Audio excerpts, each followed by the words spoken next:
यज्ञ कर्म की, कि हमें यज्ञ कर्म करने चाहिए।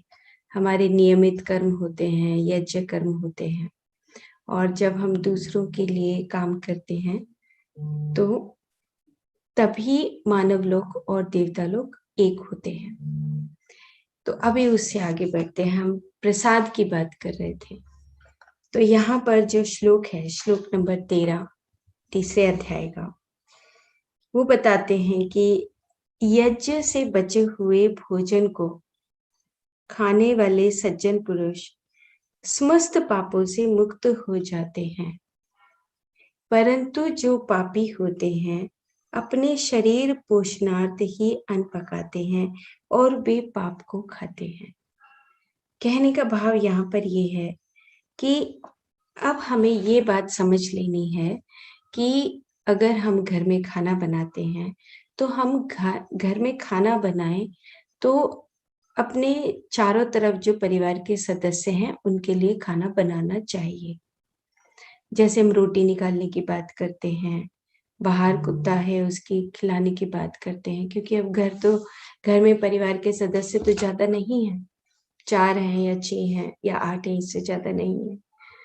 तो वो कहते हैं कि जब हम दूसरों के द्वारा हमें जो अयाचित रूप से प्राप्त होता है, दूसरों के लिए हम जो भी करते हैं उसके कारण प्रसन्नता से हमें जो दिया गया है, इसे ही हम महाप्रसाद भी कहते हैं।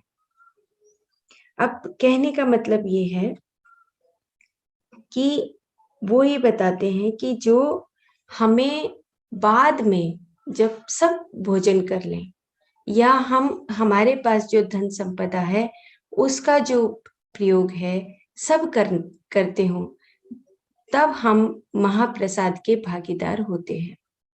और जहां पर महाप्रसाद मिलता है वहां पर खुद में देवता आने लगते हैं, मानव और देवता लोग एक होने लगता है। तो ये बताते हैं कि इस महाप्रसाद को अगर आप निरंतर पाते रहते हो तभी आप मुक्त होते रहते हैं, तभी आप मुक्त होते हो। तो ऐसा ना कह के कि हम सिर्फ अपने लिए बनाएं, आपको ऐसा कहना चाहिए कि हम सभी के लिए ये भोजन बना रहे हैं, या सभी के लिए धन संपदा है, या सभी के लिए जो हमारे पास सामान है वो सभी के लिए है। जब आप ये इस चीज को समझ जाते हैं तब आप महाप्रसाद के भागीदार होते हैं। तो पूछते हैं हम, अब अर्जुन पूछता है कि मुक्ति का मार्ग कौन सा है? तो भगवान कृष्ण मुस्कुरा के कहते हैं कि यज्ञ ही मुक्ति का मार्ग है। तो वो पूछते हैं पुनरपि जननम पुनरपि मरणम, इसका कारण क्या है? तो फिर से जवाब देते हैं कि जो अपने आप के लिए ही भोजन बनाता रहे, अपने आप के लिए ही धन संपदा का प्रयोग करता रहे, सिर्फ अपने आप के लिए सेल्फिशनेस में अपनी जिंदगी निकाल दे, तो पुनरपि जननम और पुनरपि मरणम। तो इसी लिए हम बार बार इस धरती पर आते हैं। जब तक हम यज्ञ कर्म में नहीं जाएंगे तब तक हम मुक्ति का मार्ग नहीं पा सकते। तो भगवान कृष्ण अर्जुन को बता रहे हैं, मतलब अर्जुन कौन, हम सबको बता रहे हैं कि आपको अगर मुक्ति चाहिए तो आपको ये पाप का अन्न हटाना पड़ेगा, और अगर आपको मुक्ति चाहिए तो आपको यज्ञ कर्म सीखने चाहिए। तो लास्ट में बताया गया है इस श्लोक में कि जो भोजन है वो कभी भी अलग नहीं होना चाहिए, भोजन सामूहिक ही होना चाहिए। जैसे हम जाते हैं अलग अलग ऑर्गेनाइजेशंस में जाते हैं तो आपने देखा होगा कि जो भोजन है वो सब इकट्ठा होता है, या हम कभी कभी सामूहिक भोजन करते हैं अपने ऑफिसेस में, अपने घर में। तो जो सामूहिक भोजन होता है, या जब हम गुरुद्वारे जाते हैं तो आप देखते हो कि वहाँ का छोटा सा प्रसाद भी हमें अच्छा लगता है। लेकिन प्रसाद का मतलब क्या है, महाप्रसाद का मतलब क्या है कि जब आप घर में कोई भी काम करते हैं, चाहे खाना बनाते, चाहे धन संपदा है, उसका प्रयोग आप दूसरों के लिए भी करते हैं, तब आप महाप्रसाद के भागीदार होते हैं। तो महाप्रसाद, ये महाप्रसाद है। तो अलग अलग ऑर्गेनाइजेशंस में हम जाते हैं तब हम देखते हैं कि महाप्रसाद, जैसे हम गुरुद्वारे हैं, मंदिर है, मस्जिद है, तो वहां पे जो प्रसाद के रूप में मिलता है, क्यों? क्योंकि वो सामूहिक है।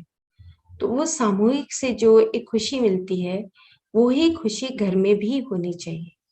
तो जहां पर महाप्रसाद होता है तो देवता वहां पर खुद में वास करने लगते हैं। तो इसीलिए मानव लोक जब देवता लोक में परिवर्तित होता है, या मानव लोक और देवता लोक दोनों इकट्ठे रहने लगते हैं, तब ये धरती स्वर्ग बनती है। अब और आगे चलते हैं। अब वो कहते हैं कि जो समस्त प्राणी हैं वो अन्न से उत्पन्न होते हैं। बहुत इंपॉर्टेंट श्लोक है। और अन्न की उत्पत्ति वर्षा से होती है। नॉर्मली हम गीता का ये श्लोक इस प्रकार से समझते हैं, लेकिन जो पिरामिड स्पिरिचुअल सोसाइटी मूवमेंट ने जो ये गीता लिखी है, ये बिल्कुल सूक्ष्म शरीर को और सूक्ष्म लोगों को समझते हुए ये गीता लिखी है। तो इसमें बता रहे हैं कि समस्त प्राणी अन्न से उत्पन्न होते हैं और अन्न की उत्पत्ति वर्षा से होती है। वर्षा यज्ञ से होती है और यज्ञ सत्कर्मों के द्वारा उत्पन्न होते हैं। अब एक बार फिर से, कि समस्त प्राणी अन्न से उत्पन्न होते हैं और जो अन्न की उत्पत्ति वर्षा से होती है। और वर्षा क्यों होती है? वर्षा जब होती है जब यज्ञ होता है, यज्ञ से होती है। यज्ञ का मतलब जब हम दूसरों के लिए काम करते हैं। और यज्ञ कहाँ से आता है? यज्ञ आता है जब हम सत्कर्मों में लग जाते हैं, सत्कर्मों से उत्पन्न होता है। अब इसकी बारीकी से हम इस बात को समझे कि अन्न का मतलब क्या होता है। अब अन्न जो भौतिक शरीर है, इसकी बात नहीं की है। अब ये बात हमें यहाँ पर समझनी है कि अन्न का मतलब है, अर्थात पकाया हुआ चावल नहीं होता। भौतिक शरीर को अन्नमय कोश कहते हैं। अन्न और या पकाया हुआ चावल ना होकर अणु परमाणु समुदाय से निर्माण हुआ शरीर। अन्न का मतलब यहाँ पर ये है कि जो भौतिक शरीर है वो छोटे छोटे हमारे अणुओं और परमाणुओं से मिलकर बना है। जो अणु और परमाणु है जो घूमते हैं, उसके चारों तरफ जो एनर्जी है, जो ऊर्जा है, जो उस ऊर्जा का और जो अणु परमाणुओं का जो संबंध है, वो अन्नमय कोश है। वो अन्न से नहीं बना है। अब वो सूक्ष्मता की बात यहाँ पर कर रहे हैं कि अन्न उत्पत्ति वर्षा के कारण कहने पर उसका अर्थ पदार्थ है, वह शक्ति के कारण होता है। यहाँ पर बताया है कि वृष्टि को बताया गया कि दिव्य चक्षु से दृष्टिगत, दिव्य चक्षु अर्थात आकाश गंगा अर्थात कॉस्मिक एनर्जी।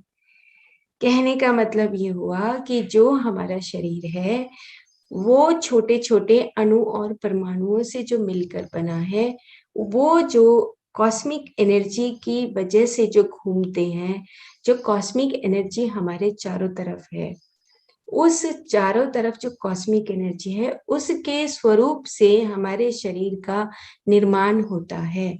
हम जैसा सोचते हैं, जैसा हम विचार करते हैं, उन्हीं की वजह से जो ऊर्जा है वो ऊर्जा हमारे शरीर या अणु परमाणुओं के स्वरूप में हमारे शरीर का निर्माण करती है। अब यहाँ पर जो अन्न है और वर्षा है, अन्न का मतलब हो गया अणु परमाणु और वर्षा का मतलब हो गया हमारी कॉस्मिक एनर्जी। और अगर हम साधारण गीता पढ़ते हैं तो उसमें इसी श्लोक को हम मानते हैं कि भाई अन्न की जो उत्पत्ति होती है वो वर्षा से होती है। यानी कि जो हमारे अणु परमाणुओं की जो शक्ति है वो कहाँ से आती है? कॉस्मिक एनर्जी से आती है। अब इसमें बताया गया है, बहुत अच्छी लाइन है, वो कहते हैं कि जो अन्न अन्न अर्थात पकाया हुआ चावल नहीं होता, जो वृष्टि है चर्म चक्षुओं से देखी गई जल की वर्षा नहीं होती। दिव्य चक्षु से देखने पर ही आप जब तक आत्मज्ञानी नहीं बनते तब तक गीता का एक शब्द भी आप समझ नहीं सकते। ये बात यहाँ पर बताई गई है कि भगवत गीता का एक वाक्य भी समझना असंभव है। जब तक आप आत्मा में नहीं वास करने लगते, तब तक आप साधारण तया गीता को साधारण ही समझते रहेंगे। तो बताते हैं कि एक योगी के रचे हुए ग्रंथ को एक दूसरा योगी ही समझ सकता है। तो कहने का मतलब क्या हुआ कि जब हम ध्यान करते हैं और ध्यान करने के बाद जब हम योगी बनते हैं, हम ज्ञान चक्षु खुलने लगता है, तब हम किसी भी जो हमारी स्पिरिचुअल बुक्स हैं उसको हम तभी समझ सकते हैं जब हम आत्मज्ञानी होते हैं। कितना गहरी बात यहाँ पर इस श्लोक में बताई गई है कि एक आत्मज्ञानी ही एक आत्मज्ञानी की भाषा को समझ सकता है, एक योगी ही एक योगी की भाषा को समझ सकता है। इसीलिए बताया कि जैसे एक संस्कृत का पंडित के रचे हुए ग्रंथ को एक दूसरा संस्कृत का जो पंडित है वो ही समझ सकता है। अब कहने का भाव यहाँ पर क्या है, वो ये कहते हैं कि जब तक आप आत्मा में स्थित नहीं हो जाते, आप योगी नहीं बन जाते, तब तक आप स्पिरिचुअल बुक्स या भगवत गीता जितनी भी हमारी पुस्तकें हैं, आध्यात्म की पुस्तकें हैं, वो तभी समझ आती हैं जब हम खुद में आत्मा में वास करने लगते हैं। तो ये एग्जाम्पल्स तो हम खुद भी जानते हैं कि जैसे जैसे हम ध्यान साधना में आगे बढ़ते हैं, तो हमें वो जो स्वाध्याय की जो पुस्तकें हैं वो तभी समझ आने लगती है क्योंकि मास्टर्स का उसमें साथ में इन्वॉल्वमेंट होता है। जैसे आपको एक उदाहरण भी बताया था कि जब मैं सेज स्पीक्स जेन रॉबर्ट्स की पुस्तक लेकर आई तो शौक में ले आई, और पत्री सर ने स्टेज के ऊपर बोला था कि everyone must read this says speaks book. तो ले आई, लेकिन आने के बाद मेरे को इंटरेस्ट आया कि पढ़ूं मैं, तो अंदर से मास्टर कहते हैं कि अभी आप नहीं पढ़ सकते हैं इसको। तो मुझे विश्वास नहीं हुआ, स्टार्टिंग में की ही बात है, 2 सालों की बात है। तो 2 पेजेस पढ़े लेकिन नहीं समझ आ रही थी कि किस प्रकार से मैं एक एक अक्षर लिखने लगी, लेकिन मास्टर्स ने कहा कि तुम इस लेवल पर ही नहीं पहुंची हो कि ये पुस्तक तुम्हें समझ आए। तो फिर 1 साल के लिए वो बुक रख दी गई, मैंने अपने लाइब्रेरी में रख दिया। 1 साल के बाद मास्टर ने खुद ही कहा कि अब तुम इस लेवल पे पहुंच गई हो कि तुम अब इस पुस्तक को पढ़ सकती हो। डेथ इज ए सेलिब्रेशन एक पार्ट है उसका। तो तब ये मास्टर्स खुद में अलाउ करते हैं, ऐसी भगवत गीता में खुद अलाउ करते हैं मास्टर्स की नाव, ये जो पर्सन है ये आत्मज्ञान की किस परत पे किस तह पर जा चुका है, उसके बाद पुस्तकें स्वयं में हमारे पास आने लगती हैं। जैसे 1000 सीड्स ऑफ जो है आनंदा करुणेश का पुस्तक है, अभी कुछ 5 साल पहले पढ़ा। उससे पहले मेडिटेशन में ही मास्टर्स ने कहा कि आप अब इस बुक को ले सकते हैं, आप इस बुक को पढ़ सकते हैं। द्वंद में था कि जो सोल होती है ये 2 पार्ट्स में आती नहीं आती, कभी कभी अंदर से क्वेश्चन आते हैं। तो उस क्वेश्चन का आंसर मुझे आनंदा करुणेश की पुस्तक में मिला कि राम और रावण का जो सोल है वो 2 पार्ट्स में सिर्फ इस लोक कल्याण के लिए यहाँ पर उनको लाया गया था, अलग अलग कैरेक्टर के फॉर्म में। तो अब ये तो हमें पता ही नहीं था, हम रामायण पढ़ गए। इस प्रकार से जो मास्टर्स हैं वो अलाउ करते हैं कि अब तुम ध्यान साधना में यहाँ पर हो तो तुम अब इस बुक को पढ़ सकते हो। जैसे उस दिन मैं कह रही थी कि हु का मतलब नहीं पता था कि क्या है, रा का मतलब नहीं पता था। तो वो जब हम ध्यान साधना में आगे बढ़ते हैं तब मास्टर्स अलाउ करते हैं। तो अब सेम यही बात यहाँ पर भगवान कृष्ण अर्जुन को कह रहे हैं कि अर्जुन तुम योगी बनो। एक योगी ही दूसरे योगी की बात को समझ सकता है। तो इस प्रकार से ये जो श्लोक है वो बहुत इंपॉर्टेंट है, बहुत अच्छा श्लोक है, 3 अध्याय का 14वां श्लोक है। तो अब वो एक लास्ट में कहते हैं कि इसीलिए तुम्हें मैं बार बार कहता हूं कि तुम योद्धा तो हो, लेकिन तुम्हें योगी बनने के लिए तुम्हें अपनी आत्मा में वास करना पड़ेगा, और अपनी आत्मा में वास के लिए तुम्हें ध्यान साधना सीखनी पड़ेगी। इस प्रकार से तुम जब तुम्हारा दिव्य चक्षु खुलेगा तब तुम ये सब बातें जान सकते हो कि अन्न का मतलब क्या होता है और वृष्टि का मतलब, वर्षा का मतलब क्या होता है। तो अंत में उन्होंने कहा कि जो शरीर है ये छोटे छोटे अणु परमाणुओं से मिलकर बना हुआ है, और जो ये अणु परमाणु घूम रहे हैं उसके चारों तरफ जो कॉस्मिक एनर्जी है वो ही वर्षा है। तो इस प्रकार से हम अणु परमाणुओं और कॉस्मिक एनर्जी से यानी कि चेतना से मिलकर बने हैं। अब उससे आगे चलते हैं, आगे की बात करते हैं। तो फिर वो ये कहते हैं कि अब ब्रह्मांड की बात आती है, विश्व में शरीर की बात आती है, निर्वाण की बात आती है। कैसे स्टेप बाय स्टेप देखो भगवान कृष्ण अर्जुन को बात बता रहे हैं। बात वहीं पे आके खत्म होती है कि ध्यान साधना करनी चाहिए। तो वो बताते हैं कि ये जो सत्य कर्म है समुदाय, जो सत्य कर्म समुदाय है, ये वेद से उत्पन्न होता है और वेद अक्षर ब्रह्म से उत्पन्न होते हैं। और इससे सिद्ध होता है कि सर्वव्यापी अक्षर पर ब्रह्मा सदा यज्ञ के द्वारा ही प्रतिष्ठित होते हैं। अब इसका क्या मतलब हुआ? अब वो ये कहते हैं कि ठीक है, हमने यज्ञ कर्म सीख लिया, सत्य बोलना सीख लिया, सत्य कर्म सीख लिया। अब वो ये कहते हैं कि सत्य कर्म का जन्म कहाँ से हुआ? तो फिर आगे चलते हैं, वो कहते हैं कि ज्ञान के द्वारा।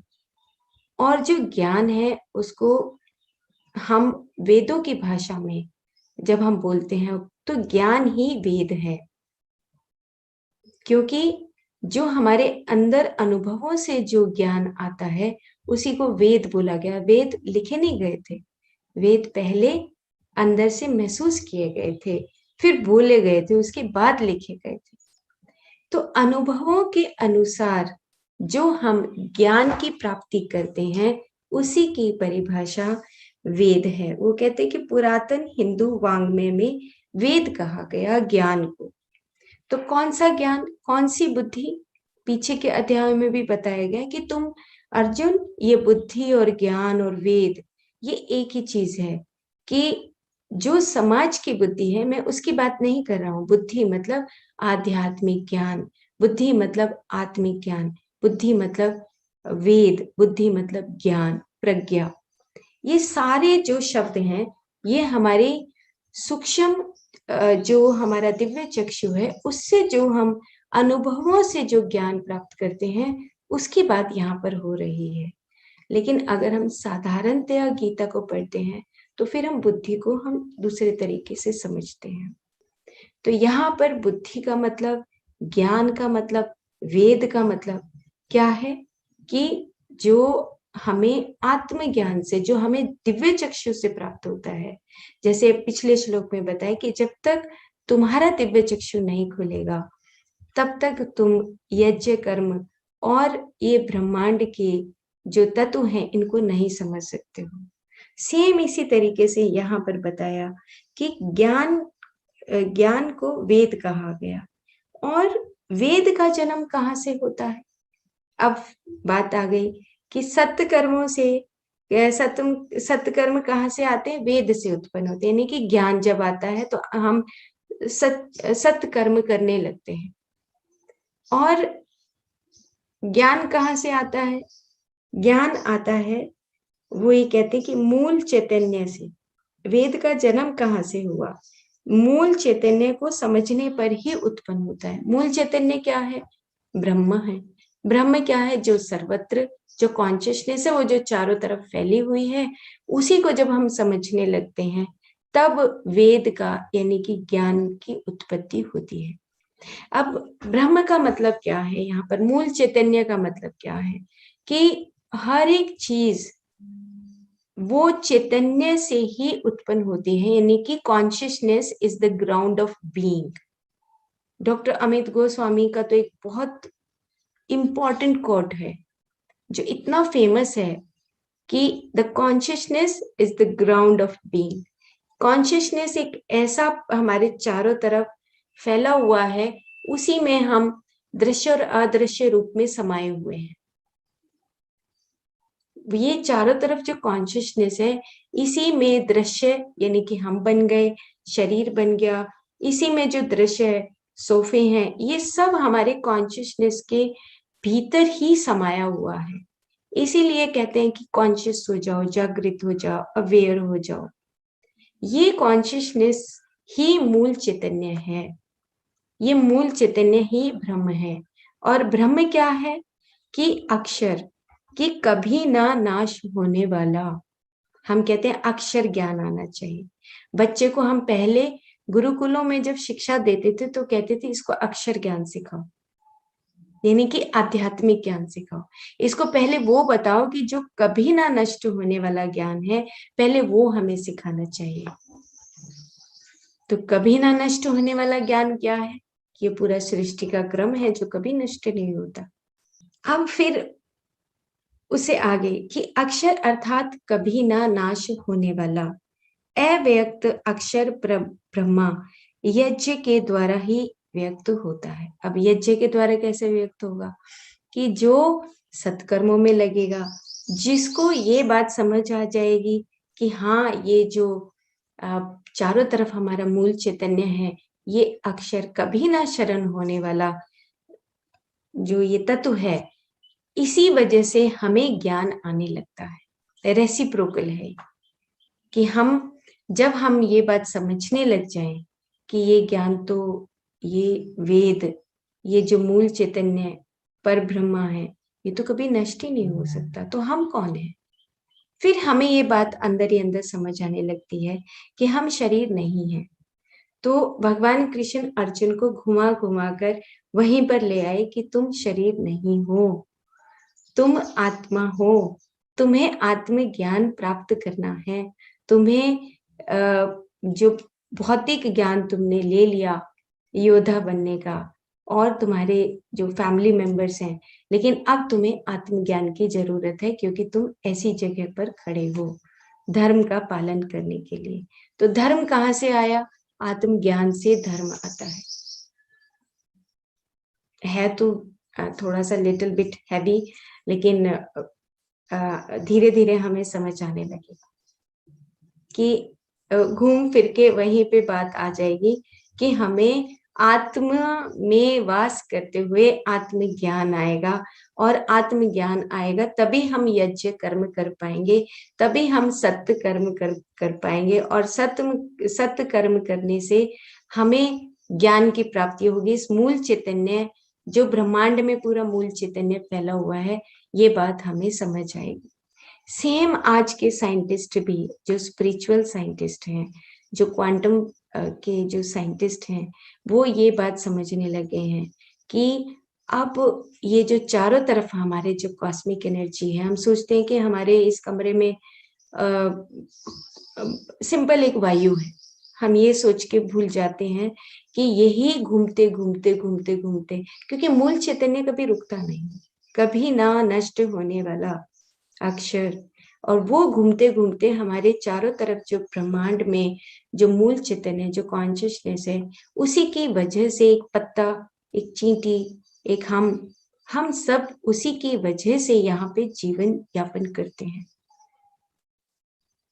हम ये बात भूल जाते हैं, हम कहते हैं पौधे में पानी डालते हैं और अहंकार में आ जाते हैं, आज तो मैंने सब पौधों में पानी दिया था, तुम नहीं भी दोगे तो भी जिंदा रहेंगे, क्योंकि नीचे से धरती में मूल चैतन्य खुद में वास करता है, कभी ना नष्ट होने वाला। और हम थोड़ा सा भी काम करते तो अहंकार में फंस जाते हैं, छोटा सा भी कोई काम करते तो पूरे घर में तूफान मचा देते हैं, जता देते हैं कि आज तो मैंने ही काम किया है। यहाँ पर ये कह रहे हैं कि ज्ञान क्या है, यहाँ पर ये बता रहे हैं कि ज्ञान वो है कि जब तुम दूसरों के लिए काम करते हो, यज्ञ कर्म करना, और उसी से जब आप यज्ञ कर्म करने लगते हो तब आपके पास वर्षा होती है, यानी कि कॉस्मिक एनर्जी आपके नजदीक आती है। सेम यही बात अब इधर से अगर हम उस पुस्तक की बात करें, see the world as a 5 layered cake, तो डॉक्टर अमित गोस्वामी कहते हैं तुम्हारी वाइटल बॉडी, तुम्हारे अंदर जो प्राणमय शरीर है, उसके अंदर या तो कॉस्मिक एनर्जी रहेगी या यज्ञ कर्मों की शक्ति रहेगी। जब हम हायर आर्कीटाइपल वैल्यूज को प्राप्त कर लेते हैं, अपने मूल गुणों को प्राप्त कर लेते हैं, तो वो शक्ति आपको चेतना से भर देती है। दोनों तरफ एक ही बात है। भगवत गीता है, एक तरफ हमारी जो बुक है see the world as a 5 layered की, बात एक ही कह रहे हैं। तो consciousness is the ground of being, ये चारों तरफ फैली हुई है। और इवन जो बुक्स हैं, अगर एच.वी. बेलेवेत्स्की की बुक पढ़ी जाए, C.W. लीडबीटर की बुक्स पढ़ी जाए, तो वो ये कहते कि तुम इसको मृत समझ रहे हो, इस सोफे को। ये मृत नहीं है, इसके अंदर भी कॉन्शियसनेस है। तुमने इसको कैसे समझ लिया मृत? नहीं, वो ये कहते मिनरल किंगडम, मिनरल किंगडम से पहले एलिमेंटल किंगडम, जो चारों तरफ ये वायुमंडल है, ये एलिमेंटल किंगडम के बाद ही, एक लेवल के बाद ही मिनरल किंगडम का जन्म होता है। जैसे एक बच्चे के हाथ पैर आते हैं, जब वो छोटा बेबी होता है, माँ के गर्भ में होता है, धीरे धीरे करके एक एक अंग आता है। ऐसी पूरी धरती जब जन्म देती है, इस पूरी सृष्टि को जन्म देती ही रहती है, लगातार ही चलता रहता है, कि वो एक एलिमेंटल किंगडम जब बन गया, उसके बाद फिर मिनरल किंगडम बनता है। ये पूरा मैथमेटिक्स है, रेशो है इसकी, गोल्डन रेशो बोलते हैं इसको। उस रेशो के अकॉर्डिंग धरती अपना पालन खुद करती है, वो तो हमने ही इसको बिगाड़ दी। जब मिनरल किंगडम का काम खत्म हो जाता है, वो एरिया जब खत्म हो जाता है, उसके बाद प्लांट किंगडम आता है, स्टेप बाय स्टेप। लेकिन ये होता ही रहता है, डायनेमिक नेचर है, हमेशा वो चलती रहती है। और उसके बीच में से अगर हम कुछ चीजें खत्म कर दें, कल ही मैं शाम को किसी मास्टर से बात कर रही थी, मैं कहा देखो, अगर हम 6-7 लोग हैं, उसमें हम मेल मेल हो, फीमेल फीमेल हो, तो हमें लगेगा कुछ गड़बड़ है, हमें तसल्ली नहीं होगी। क्यों? क्योंकि अगर पूरे घर में मेल ही है, या मान लो बेटा नहीं है, या मान लो बेटी नहीं है, तो हमें कहीं ना कहीं पूरी फैमिली में एक गैप नजर आता है, छोटी सी फैमिली में।